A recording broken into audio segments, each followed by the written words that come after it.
بسم الله الرحمن الرحيم. كتاب أنزلناه إليك مبارك ليدبروا آياته وليتذكر أولو الألباب. صدق الله العظيم.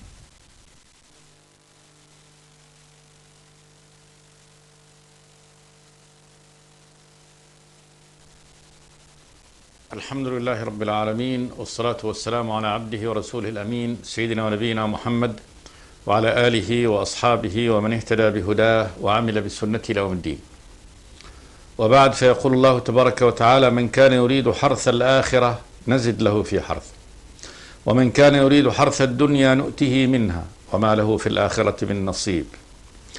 أم لهم شركاء شرعوا لهم من الدين ما لم يأذن به الله ولولا كلمة الفصل لقضي بينهم وإن الظالمين لهم عذاب أليم. ترى الظالمين مشفقين مما كسبوا وهو واقع بهم، والذين آمنوا وعملوا الصالحات في روضات الجنات لهم ما يشاءون عند ربهم ذلك هو الفضل الكبير. ذلك الذي يبشر الله عباده الذين آمنوا وعملوا الصالحات. قل لا أسألكم عليه أجرا إلا المودة في القربى ومن يقترف حسنة نزد له فيها حسنا إن الله غفور شكور.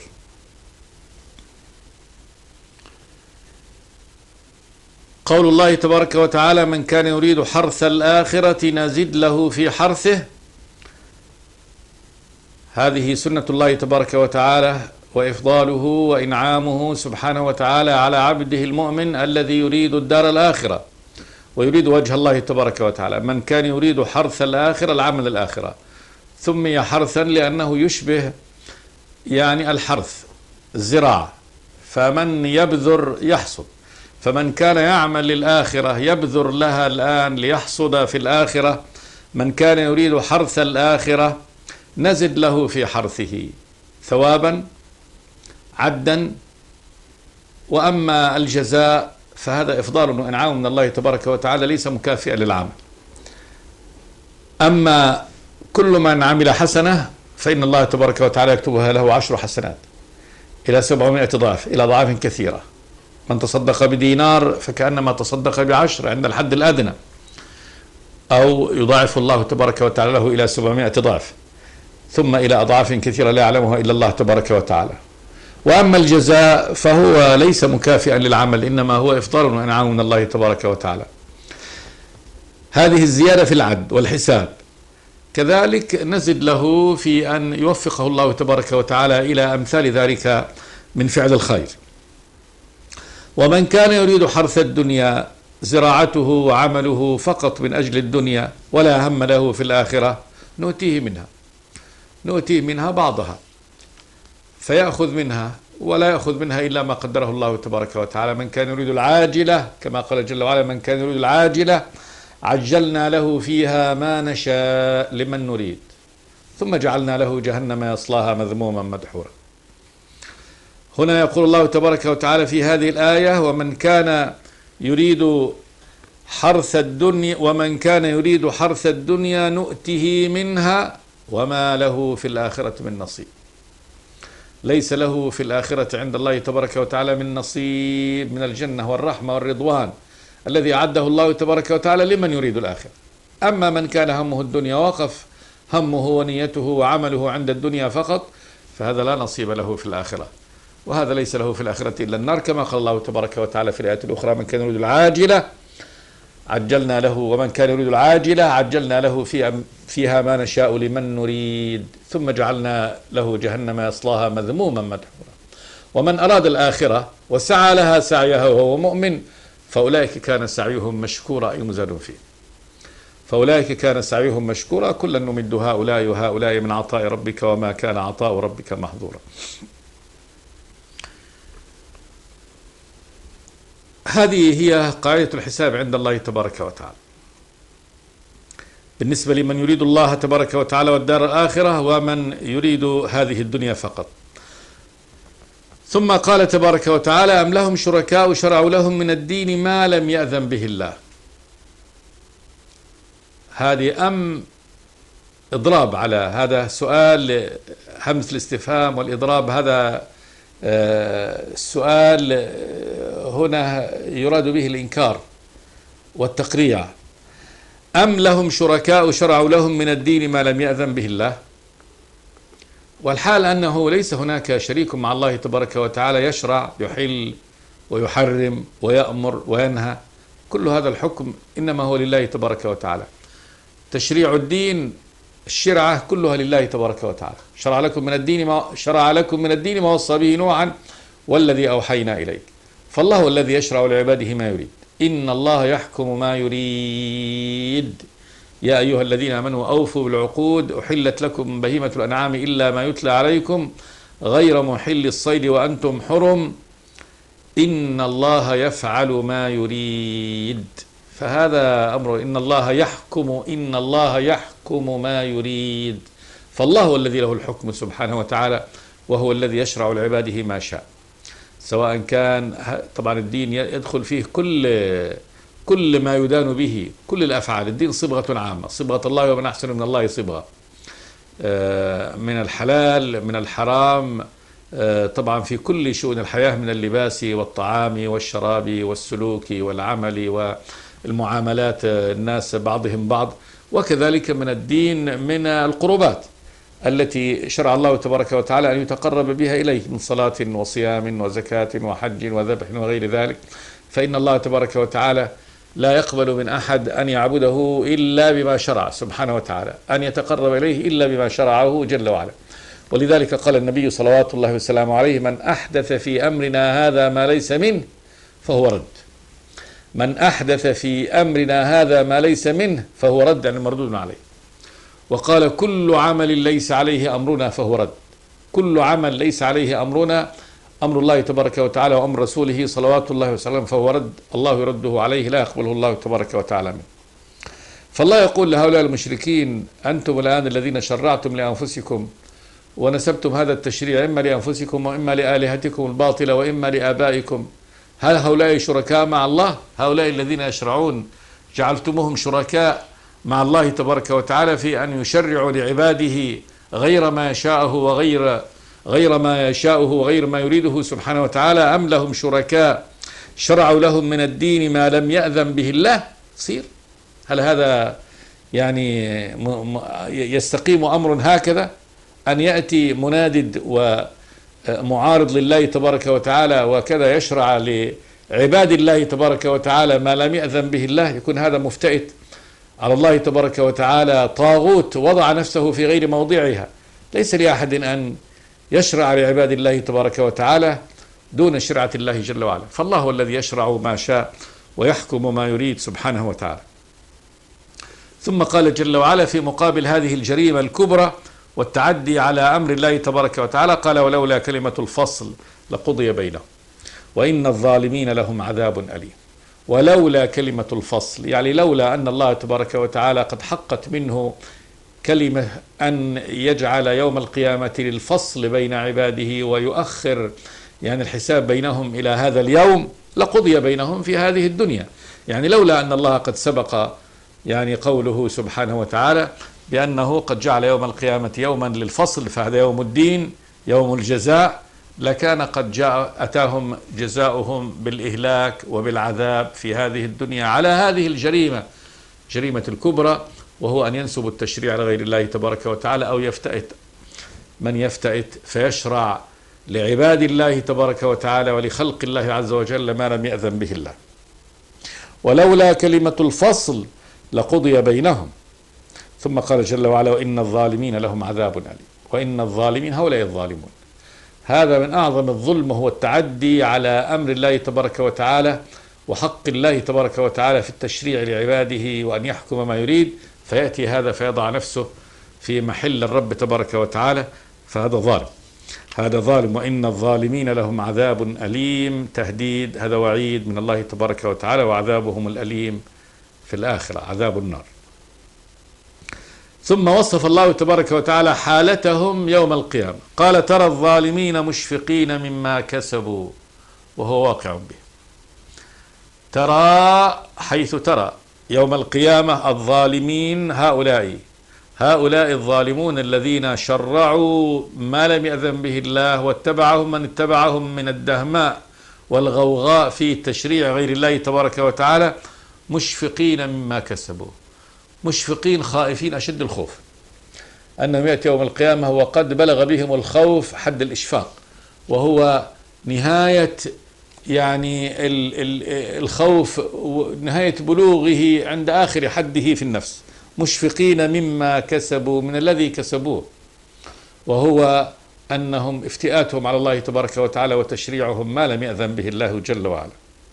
قال جل وعلا وهو واقع به، يعني هذا إشفاقهم وخوفهم من أن يعني يلقوا في النار واقع بهم، لابد سيقع بهم هذا الذي يعني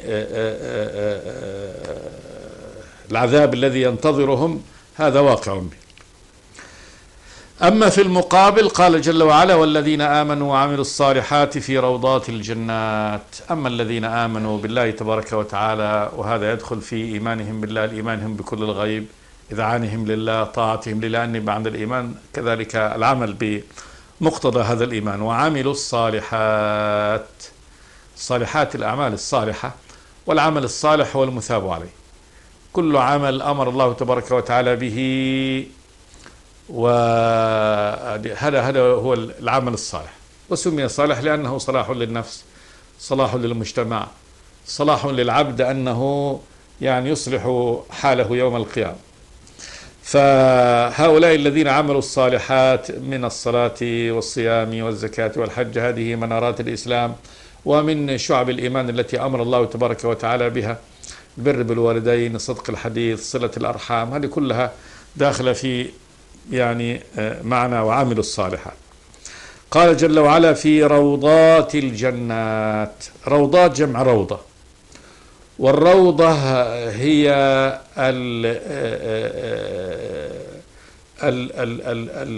البستان الذي امتلأ بكل أنواع الورود والزهور. في روضات الجنات، الجنات جمع جنة، والجنة بستان، والبستان الجنة هي البستان الذي التفت أشجاره وتشابكت أغصانه، فمن دخلها يعني يستتر يجن. والذين آمنوا وعملوا الصالحات في روضات الجنات لهم ما يشاءون عند ربهم. لهم في هذه الجنة ما يشاءون، كل ما يعني يريدونه حاضر موجود عند ربهم. وقوله عند ربهم هذا يعني يلزم منه أنه كريم جدا، لأن الله هو الذي فعله، كذلك أنه مضمون لأنه عند ربهم سبحانه وتعالى. كذلك هذا نهاية القرب من الله تبارك وتعالى، أنهم قريبين من الله تبارك وتعالى وهم عند الله تبارك وتعالى. لهم ما يشاءون عند ربهم، ذلك هو الفضل الكبير. ذلك وهو أن يكون أهل الإيمان في روضات الجنات وهم عند ربهم سبحانه وتعالى، ولهم ما يشاءون، هو الفضل الإحسان والمن من الله تبارك وتعالى الكبير، عظيم جدا. هذا عظيم جدا، لأن هذه الجنة ثمرة يانعة، وزوجة حسناء، ونهر مضطرد، وأرض يعني كثبان المسك الأذفر، وبهجة وسرور لا يفنى شباب أهلها ولا تبلى ثيابهم، لا يبولون ولا يتغوطون، كل ما فيها سلم، ليس فيها خصومة بين اثنين ولا شتيمة، لا لغو في فعلهم ولا تأثيم. هذا أمر يعني فوق الوصف. ثم خلود لا انقطاع له. فالذين عند ربهم على هذا النحو في رياض الجنان، هؤلاء هذا هو الفضل الكبير، هذا هو الفضل والإحسان من الله تبارك وتعالى الكبير على عباده المؤمنين. نسأل الله تبارك وتعالى أن يجعلنا وخير المؤمنين منهم. قال جل وعلا ذلك الذي يبشر الله عباده الذين آمنوا وعملوا الصالحات.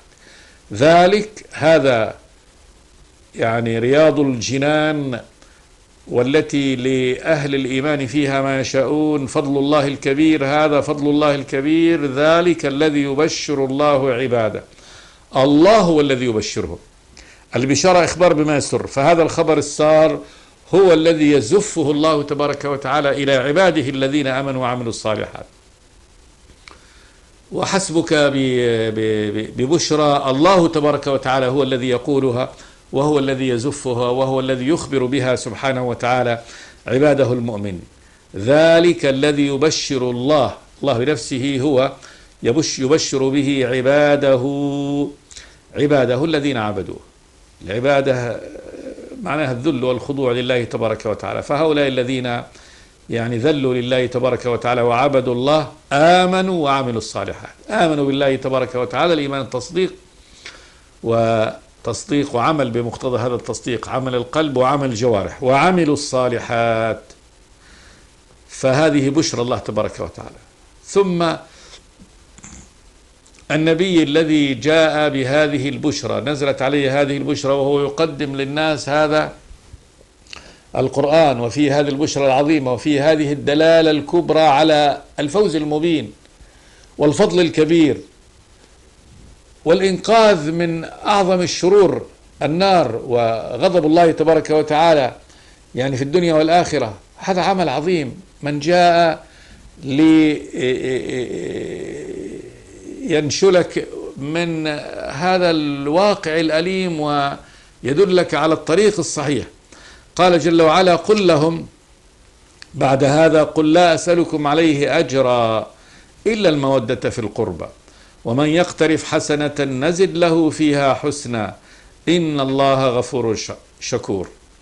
قل لهم، أي للنبي محمد صلوات الله وسلامه عليه: لا أسألكم عليه أجر، بالرغم من عظم ما أتيتكم به ومما يترتب عليه ما هذا الفضل العظيم والفوز المبين.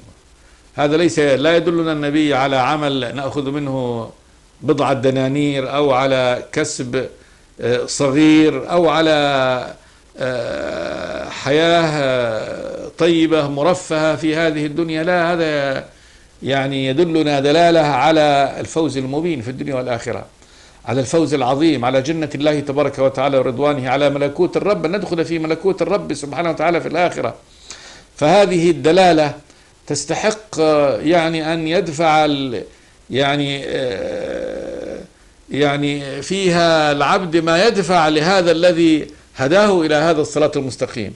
لكن النبي صلوات الله وسلامه عليه جاء بهذه الدعوة للعالم مجانا، لا يطلب عليها أجرا صلى الله عليه وسلم. قل لهم لا أسألكم عليه أجرا، ما أريد أجر على هذه الدلالة وعلى هذا البيان وعلى هذا الإرشاد وعلى هذا التعليم لطريق الله المستقيم. قل لا أسألكم عليه يعني على هذه الدلالة على الخير وهذه البشرى العظيمة وهذا البيان لطريق الرب تبارك وتعالى أجرا إلا المودة في القربى. إلا المودة في القربى يعني إلا فسره ابن عباس رضي الله تعالى عنه ترجمان القرآن بأن إلا أن يعني تودوني في قرابتي. قال ابن عباس رضي الله تعالى عنه: لم يكن يعني من قريش من بطن إلا ولرسول الله صلى الله عليه وسلم بهم صلة وبهم رحم، فإن رحم النبي مع كل قريش، وكان يقول لهم: أنا أتيتكم يعني بعز الدنيا وعز الآخرة وبهذه البشرى العظيمة، ما أحد من الخلق يعني أتى بنفع ينفع به العباد وينفع به أهله مثل ما أتيتكم به. أنا لا أريد منكم أجرا على هذا، ولكن فقط أن تودوني في قرابتي، يعني تكفوا شركم عني ويكون لكم نوع من المودة في قرابتي. أنا قريب منكم، أنا ابنكم، أنا منكم، فتودوني لهذه القرابة حتى أبلغ رسالة الله تبارك وتعالى. فكأنها مناشدة لهؤلاء الذين عادوا النبي صلى الله عليه وسلم، جعلوا يعني ما أتى به من الخير والفضل والعز والتمكين هذا القرآن، وإنه لذكر لك ولقومك وسوف تسألون، هذا الذي أتى بهم بعز الدنيا وعز الآخرة، لكنهم قابلوا هذا بالعداوة وكأن النبي أصبح أعدى أعدائهم، ويتمنون يعني إزاحته وقتله بكل سبيل، ويتآمرون عليه ويسبونه ويشتمونه، فقد يعني قابلوه في مقابل هذا بكل صنوف الصلف والكبر والعداوة له. والحال أنه كان ينبغي أن لو بذلت له الأموال وبذلت له يعني النفوس في سبيل ما جاء به لكان هذا قليلا في حقه صلى الله عليه وسلم، ولكن أتى بهذا كله مجانا، ورفضوا هذا ووضعوا محل يعني الطاعة والاتباع والتقديس، وضعوا محل هذا العداوة. فلا أسألكم عليه أجرا إلا المودة في القربى، يعني أن تودوني لقرابتي منكم، لأني أنا يعني لأن النبي صلى الله عليه وسلم هو من قريش وقريب منه. المعنى الثاني إلا المودة في القربى فسره بعض أهل العلم بحديث زيد بن أرقم رضي الله تعالى عنه قال: قام رسول الله صلى الله عليه وسلم خطيبا في غدير يسمى خم، وهذا عند عودة النبي صلى الله عليه وسلم من حجة الوداع. نزل النبي عند غدير. الغدير هو ما يتركه السيل، يغادره السيل في مكان يكون منخفض فيتركه، هذا الغدير ماء. فقام النبي صلى الله عليه وسلم يعني فحمد الله تبارك وتعالى وأثنى عليه. قال: قام رسول الله خطيبا في الناس فحمد الله تبارك وتعالى وأثنى عليه وذكر ووعظ وقال: أيها الناس، يعني إني بشر، وإنه يوشك أن يأتيني رسول الله صلى الله عليه وسلم فأجيب. ومعنى برسول الله يعني ملك الموت، فأجيب أي أجيب رسول ربي، فيعني أنه يرتحل عن الدنيا، كما قال جل وعلا: إنك ميت وإنهم ميتون. فذكرهم بأنه يعني هذا تذكير بقرب وفاته صلوات الله وسلامه عليه. ثم قال: وإني تارك فيكم الثقلين كتاب الله. يقول زيد: فذكر به ووعظ، قال: فيه الهدى فتمسكوا به، هذا الأول. وعترتي أهل بيتي، أوصيكم الله في أهل بيتي وأنهما لن يفترقا حتى يرد علي الحوض. فذكر النبي صلى الله عليه وسلم بأن تتمسك الأمة بكتاب الله الذي حفظه الله تبارك وتعالى عن التغيير والتبديل، وأن يتمسكوا به، ثم أن يتمسكوا كذلك وأن يوالوا أهل بيته صلى الله عليه وسلم. فقال له يعني من عند زيد بن أرقم، قالوا: يا زيد، ومن أهل بيته؟ أليس نساؤه من أهل بيته؟ قال: نعم، نساؤه من أهل بيته، وأهل بيته الذين حرم عليهم الصدقة، وهم آل العباس وآل علي وآل جعفر وآل عقيل. قالوا: كل هؤلاء يحرم عليهم الصدقة؟ نعم.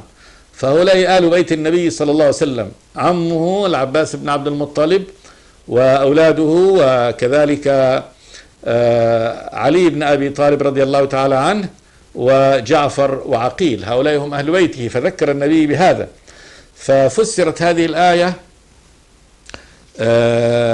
وقل لا أسألكم عليه أجرا إلا المودة في القربى، يعني إلا أن تودوني في قرابتي فتحفظوا يعني حق آل بيتي وحال وقرابتي. هذه فقط هو يعني المستثنى من الأجر الذي يؤتى للنبي صلى الله عليه وسلم، وهذا ليس أجر للنبي صلوات الله وسلامه عليه، وإنما هو من حقوق الله تبارك وتعالى على العباد أن يراعوا آل بيت النبي صلى الله عليه وسلم، فينزلوهم المنزلة التي يعني أنزلهم الله تبارك وتعالى، ويكرموهم لأجل النبي صلوات الله وسلامه عليه. وهكذا كان أصحاب النبي صلوات الله وسلامه عليه. فإن يعني أبا بكر الصديق رضي الله تعالى عنه كان يقول: والله لقرابة رسول الله صلى الله عليه وسلم أحب إلي أن أصل من قرابتي. فكان وصوله لقرابة النبي أحب إليه من قرابته. وكذلك يقسم عمر بن الخطاب رضي الله تعالى عنه أن إسلام العباس، فرح بإسلام العباس ابن عبد المطلب، يقول أشد من فرحي بإسلام الخطاب لو أسلم.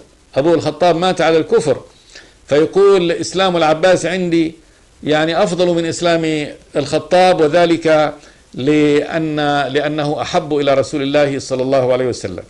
ولذلك جعل لما وضع أول ديوان كتب يعني في الإسلام وفي عهد عمر بن الخطاب رضي الله تعالى عنه، فإنه أول ما وضع الديوان اللي هو بلغتنا الآن السجل المدني، وضع آل رسول الله صلى الله عليه وسلم أولا. فأول شيء في الديوان يعني سجل في الديوان هم آل بيت النبي صلوات الله وسلامه عليه. فقال قول الرب تبارك وتعالى قل لا أسألكم عليه أجرا إلا المودة في القربى، يعني أن تودوني في قرابتي، هذا المعنى الثاني. فالمعنى الأول يكون خطاب، جعله بعض أهل العلم خطاب للكفار، يعني ودوني لأجل قرابتي فقط، وأنا أتيتكم بعز الدنيا وعز الآخرة. هذا فإن لم تؤمنوا فعلى الأقل راعوا الرحم الذي بيني وبينكم.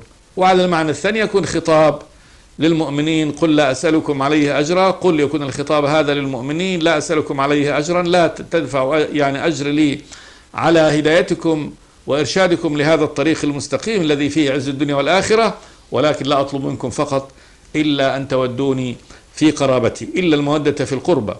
ثم قال جل وعلا ومن يقترف حسنة نزد له فيها حسنا إن الله غفور شكور. ومن يقترف حسنة، الاقتراف الفعل يعني يأخذها بأي صورة، كأنه الاقتراف غالبا ما يأتي الاقتراف على الذنب، اقترف ذنبا، وهنا جاء الاقتراف للحسنة ليبين أنه إذا أخذ الحسنة بأي صورة، أي عمل حسن مما يعني فعله ولو بأي صورة من صور الفعل، قال جل وعلا نزد له فيها. ومن يقترف حسنة نزد له فيها حسنا، نزد له فيها حسنا، حسنا عنده سبحانه وتعالى من العدل. الله تبارك وتعالى يحاسبه على أكمل يعني ما يؤتى به هذا الحسنة من الصور، كما قال تبارك وتعالى ليجزي الذين آمنوا أجرهم بأحسن ما كانوا يعملون. فيجزيه الله تبارك وتعالى بتمام الإحسان في هذا الأمر الذي توجه إليه، وكذلك يزيده سبحانه وتعالى من فضله وإحسانه بأن يعطي الحسنة بعشر أمثالها إلى أضعاف كثيرة. ومن يقترف حسنة نزد له فيها حسنا إن الله غفور شكور. ختم الله هذه الآية بما فيها من هذه يعني العطايا العظيمة والوصايا العظيمة بأنه غفور، ومعنى غفور مسامح. المغفرة الستر، يعني أنه مسامح يغفر ويستر